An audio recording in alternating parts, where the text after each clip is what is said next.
of national exams, the government of Kenya identified a secure printing firm in the UK, that is Stephen Austin Printing Limited. This is a security printing firm that deals with several exams and other high-stakes documents in different parts of the world.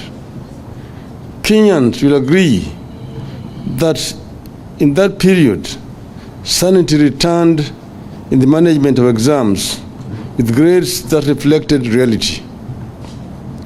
We have established that early this year, the Kenya Kwanza administration suddenly and abruptly stopped this contract just because the UK company refused to give kickbacks. Without following any legal procurement processes, due diligence procedures, and attention to examination timelines, the Kenya Kwanza administration awarded the KCPE and KSE exam printing contract to a politically correct local company based on Mombasa Road in Nairobi. The government was advised that the Mombasa Road-based company did not have the capacity to print the exams and also ensure its security and integrity, especially on such a short notice. Nobody would budge because there were kickbacks involved.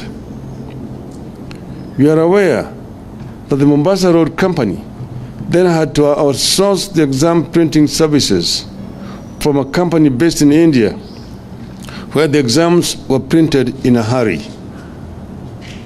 We are also aware that the UK firm, whose contract was cancelled, declined to provide codes to the many layers of security that had been encrypted to safeguard the integrity of both KCPE and KCSE. We believe this process of sudden change of printer, hacking the exam system, and having them printed on a short notice are responsible for the disaster we have witnessed with respect to KCPE. The situation was worsened by the fact that in return for kickbacks, the procurement for relaying the results to the public using the short code 40054 was also taken away from the regional provider and awarded on short notice and corruptly to a company that does not have the capacity to handle the same. This led to the mess where the results received expensively using the short code was different from the one on the Kenya National Examination Council portal and sent to schools. It led to what NEC has called misalignment of marks and grades. Grades in science and social studies, as well as religious studies, were truncated. The rot saw the KCPE candidates get graded for subjects they never set for. It saw an entire class score same grades in science in one school. The system deployed could not produce the plus and minus signs. What a shame. Consequently, for the first time in our country, some children are in court seeking to establish their true grades, while the Education Ministry is admitting students to Form 1, including those still challenging the marks they were awarded. This impunity and corruption that is messing up the future of our young children is sanctioned from the highest offices in the land. We can today disclose that the mess in KCPE started as a tender war pitting various senior officials in the Ministry of Education against each other before eventually being taken over by an official much higher up in government.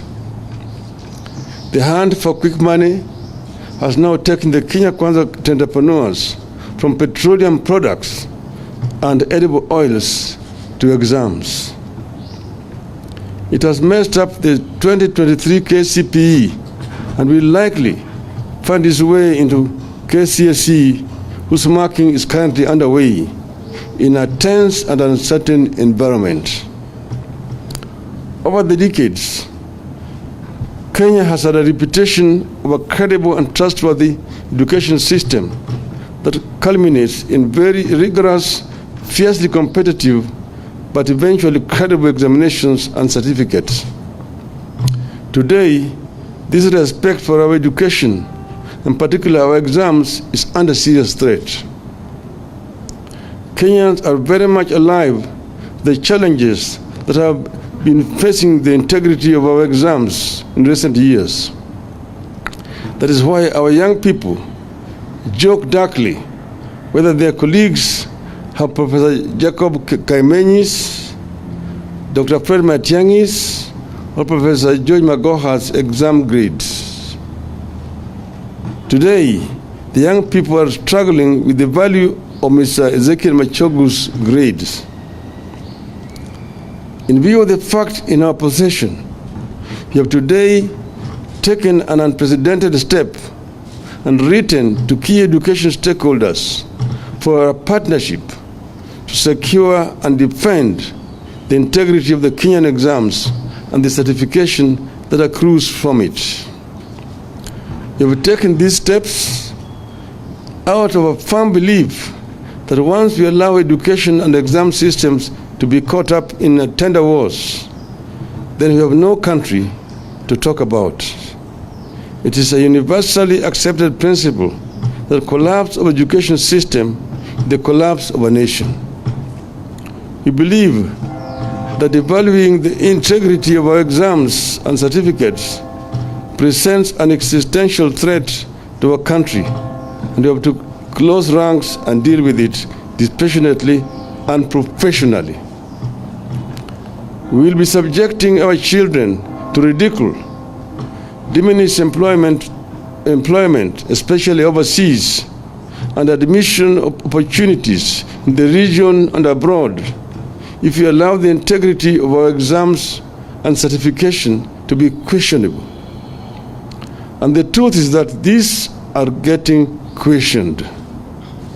We have therefore written to the following bodies: 1, the Catholic Bishops' Conference; 2, the National Council of Churches of Kenya; 3, the Supreme Council of Kenya Muslims; 4, the Kenya Secondary Schools Heads Association; 5, the Primary Schools Heads and Teachers Association; 6, the Kenya National Union of Teachers; 7, the Law Society of Kenya; 8, the Kenya Union of Post-Primary Education Teachers; 9, National Parents Association; 10, the Kenya Private Schools Association; 11, the Ethics and Anti-Corruption Commission; 12, the Directorate of Criminal Investigations; 13, the Federation of Kenya Employers. We know the role of churches and other religious organizations in the education sector since the beginning of last century. We know how much efforts teachers put into ensuring they mold young people into successful products that they can be proud of. The education sector does not belong to the government of the day. Integrity of the education sector is for all Kenyans. We believe that as a country and for the sake of our children, we can do better than this greed beyond measure. Virtually every home had a candidate or knew a candidate among those who said KCPE and KCSE. KCPE alone had close to 1.4 million candidates. The steps outlined below are critical. 1, the circumstances under which the printing of the exams was transferred from the UK to Mombasa Road must be investigated.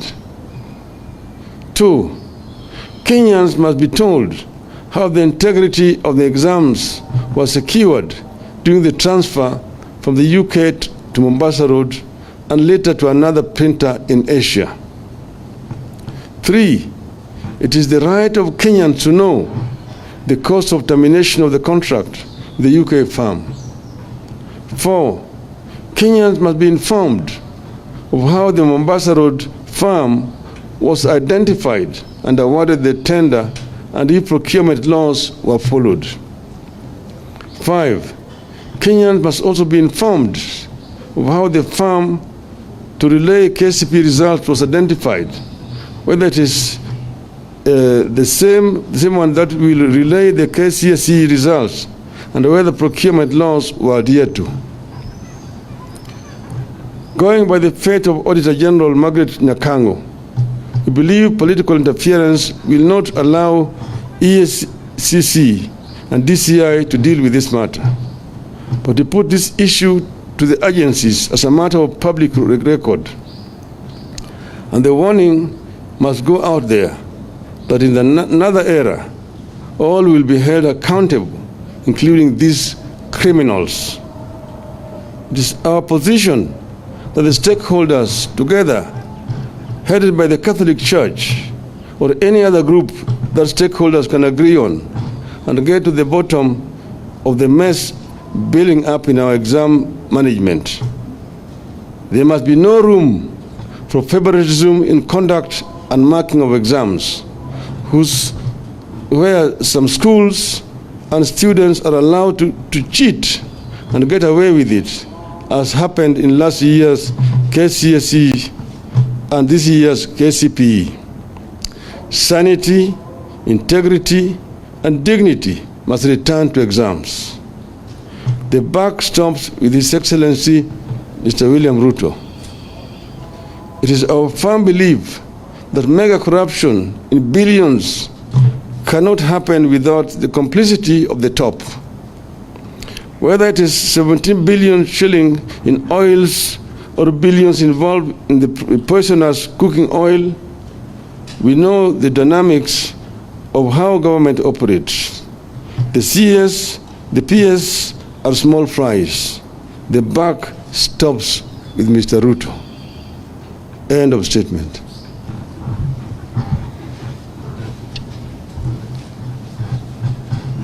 Yes.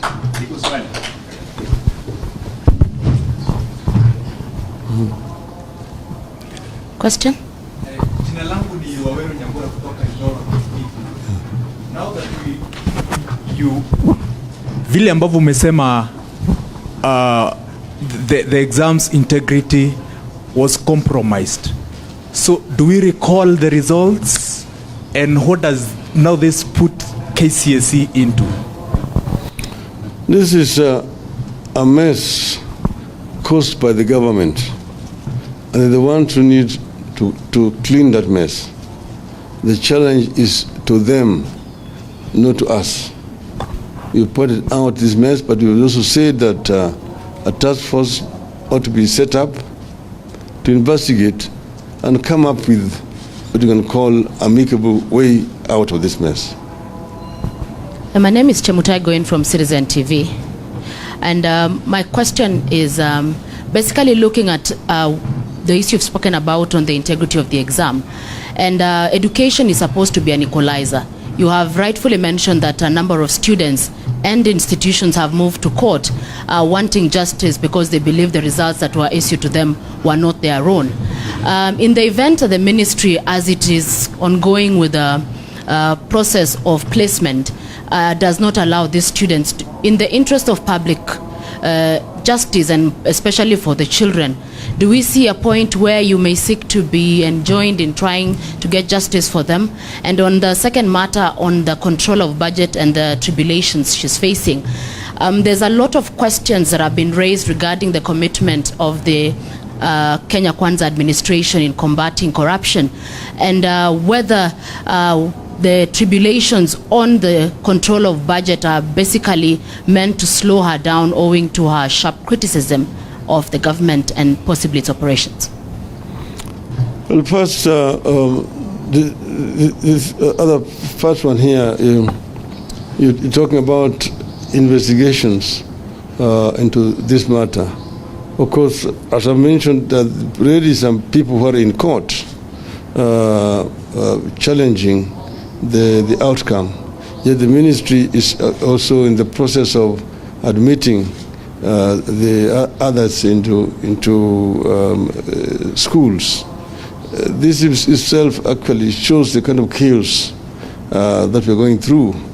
Of course, the courts will pronounce themselves on this matter, so we don't want to prejudge what the court will say over this matter. But it's a very sorry state of affairs as things stand right now. And as what we want to see done is to ensure that we get to the bottom of this matter, how it was conceived, who were involved, and who are the beneficiaries of this, so that this thing does not recur again in the future. The second question you were saying is about... Yeah, I made a statement yesterday, and I saw that this matter was in Parliament also this morning. Our belief is that this lady is actually being witch hunted because of the stand that she's taken. Because recently, when she appeared before the bilateral team at Bomas and talked about inflation of salaries, that her own salary had been inflated in the budget more than 3 times, basically exposing the corruption that exists in the government. I think that people are uncomfortable with her. They want to get rid of her from that office, because you're talking about something that happened 80 years ago. The ECC is the one which is prosecuting. She was interviewed and appointed, and before somebody is appointed to a position like that one here, you must get actually a certificate of clean conduct from EACC. Is one of those bodies. Why now? Did they not have those records at that time? Why is it that now that they all of a sudden have come up with this issue? So our view, this is basically just a witch hunt. They want to smear her name so that they get rid of her. But she's a holder of a constitutional office. And my view is that in spite of the charges which they have leveled against her, she still seems to be innocent until she's been proved guilty through the due process. So she should continue to exercise her duty as controller of budget.